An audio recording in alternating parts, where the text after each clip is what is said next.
What's up, witches? It's the Undercover Witch, and today we are doing your ascendant / rising sign in Scorpio. So if this reading for you, Scorpio.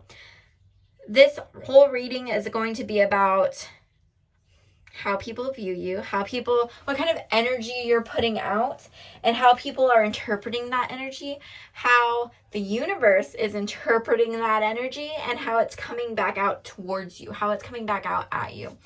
My nose really itches because reasons. But I also just want to take a quick second. And if you have not already listened to the episodes that we do every Monday, those are a part of my podcast. We have a psychic series where we invite different spiritual workers on and talk to them about their craft and what they do, and if they have any advice for people starting their own business, or if they have any advice for clients who are picking out the services they need, or they're picking out the reader or practitioner. So I hope that you go listen, because the last one was really good. I had Risa Miller. She does tea leaf readings, she does smoke readings, she does tarot, and she talked about all of it. She was only on there to talk about tea leaf readings, but she talked about all of it, and she gave us some advice, some demonstration. There's video to that, so you can go back. Some of them don't have video, but you can still listen to it on like Apple, Podbean, Amazon. You can ask your Alexa to play it, it'll play it. So that's the Undercover Witch, the same title. And we also do a ghost story series. So if you have any ghost stories, go send them to me. All that description is going to be in my bio. It's not going to be in this description because I am in the middle of moving. I think I said that. I can't remember. I've done too many videos. But I don't have time. I have time to record and upload, and that's about it. But also, it does take longer to cleanse my space in between stuff than I feel like people think it does. I'm really picky about like the energy in the room and everything. Anyway. I hope you check it out. But we're going to start our reading right now. So we have Karma Cards by Monte Farber.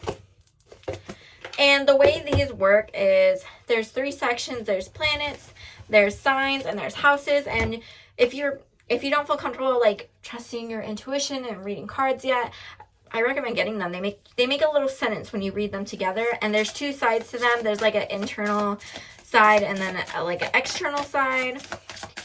So these are going to tell us the energy you're putting out. I got 2 cards for that, and that just hasn't happened. So these are going to tell us the energies that you're putting out and what you need to do to change it, like what the universe is calling on you to take. Okay, so for the 2 cards that I did pull, I'm keeping both of them. We have Mercury and Mars in Gemini, which is interesting. I don't think we're going to get another card, but I think it's going to happen. I'm going to let it do what it's got to do. Is that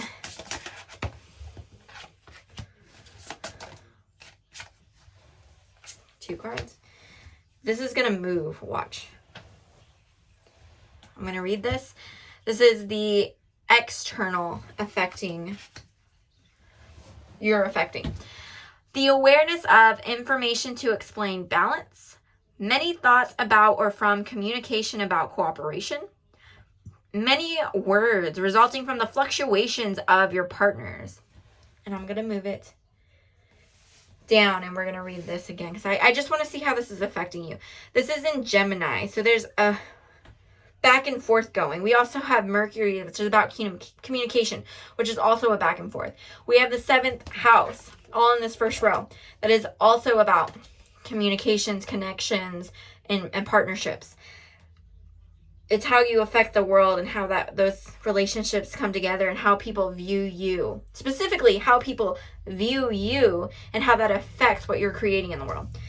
But then we also have on this next line, Mars, Gemini again, because we're moving it down, and the 3rd house, which is all about, interesting. So that's more about contracts and connections and ideas and thinking. but on paper. Yeah. Interesting. So we have an external partnership and an internal thing going on. So maybe, well, I'm going to read this in a second, but maybe what you're putting out, even though we have two sides on each of these cards, it's so different than what's happening inside of you that there's almost two sections to this reading. Okay, let's go to the next one. The drive for information to explain your ideas, the confronting of communication about short-term thinking and trips, action resulting from the fluctuation of who or what is around you. And we're going to turn these around. And I'm going to go back up to the top. So this is, again, your relationships, how you're talking to other people, how you're connecting with other people. But this is what actions you need to take. Communicate what you want to be known diplomatically. Analyze what is believed about relationships. Let your mind tell you how to use the quickest way and get a fair deal. Moving down.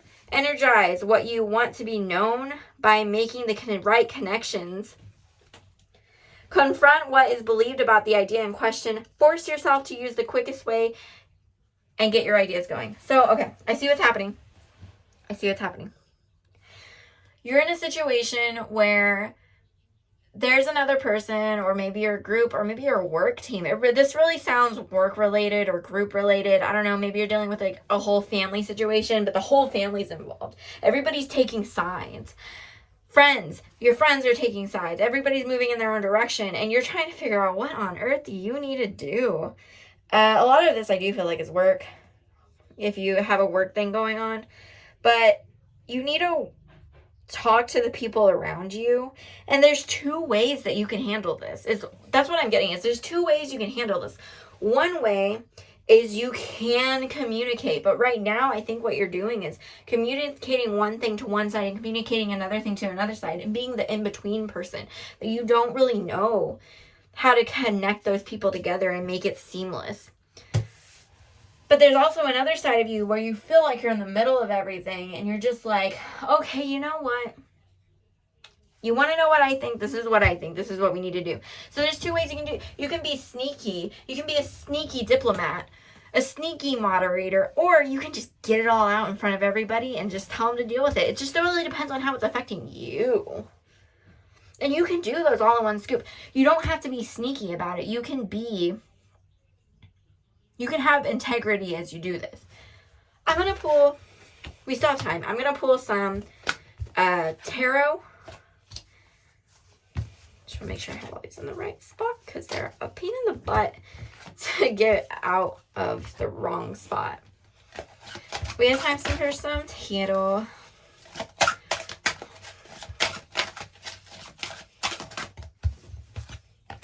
We have the Six of Diamonds. That's all about give and take. It's all about making connections with others and what you're giving others. So it may be a situation where a lot of people, you have a community. It's a true community. It's one where people give, take, they feed others. Everybody has their own part. And you're there. You're kind of the moderator. So maybe this is a role you're not used to playing. Maybe you're not used to being the moderator between these people. Maybe you're starting to be at that age in your family where you're able to take care of more things than your parents, or you're kind of like now the head of the quote family. And I'm really thinking about this in terms of external, not just your immediate family. I know in my personal family, my immediate family includes like my aunts and uncles and all that, because I was raised with them. So look at that in your own way, but there definitely seems to be a dynamic shift. And if it's at work, then this could be that you're being moved into a position of power, and so now you feel that you're in between. But I just really get the sense that maybe you're in a family and the dynamic has changed, so now you're in charge of more things. People are going to you more often. They're seeing you as an adult, as your worth. They're seeing you as somebody they can go to, somebody that keeps the peace between others. Because there is arguments. There is fighting. We got the Three of Swords. We got the Two of Diamonds. Again, 6 and 2 of Diamonds are all about balance.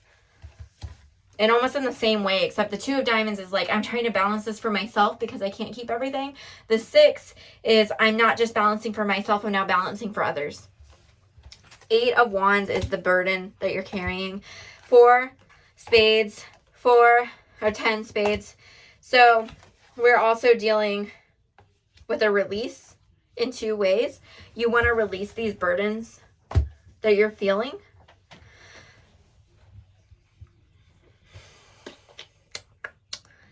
And you're getting that dread, you're getting that 10 of Swords, that death feeling that I can't deal with this, and you just need to rest. You need rest is what you need. So I think that you should talk to the people in your life, official message, and tell them you're tired. Tell them you're tired, because right now they're just like, damn, that person can help us. That person's got shit to say. That person's, look at them. They're leading shit. That's what they see. That's what they're just like, oh, they're in charge. They got it. They're kind. They got it. They can handle it. They got it. But you're like, I'm tired. Can't handle it. I don't got it. That's all right. That's all right. You can say that. And you know, for some of you, if you're in a situation where you feel like you've said that, maybe you need to be a little bit more stern. Maybe you're being too sweet about it. Maybe you're being too nice about it, and people aren't really picking that up from you. Just something to think about. But that's all I have for you today. But I hope that was helpful. No, I lied. Don't leave. We're gonna do one more round of Oracle, different Oracle cards. There it is.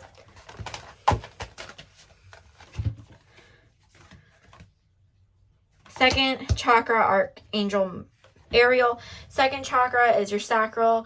That's about how you express how you're feeling or with the world around you, not verbally, but just through creation. We have hostilities, we have deceit. So again, maybe there's some kind of arguments going on between 2 sides, and I think you're just stuck in the middle. We have attachment with a mask. So there may be something that you're trying to portray. Maybe you're trying to portray yourself as this like really nice, sweet person, but really you're just like, look, guy, like you're more of a fiery person, but your door to value has been to mask that up, to be the sweet person, because you know that's a good strategy to deal with everything. And instead of actually dealing with this, you're ready to walk out. We have journey, we have community, we have a man holding a heart. So maybe this is something that you walk out on. Maybe if this is a job, you end up getting a new job because you're tired of being the peacemaker. It's okay to say. I think the important part here is you want to be heard, and you can be heard.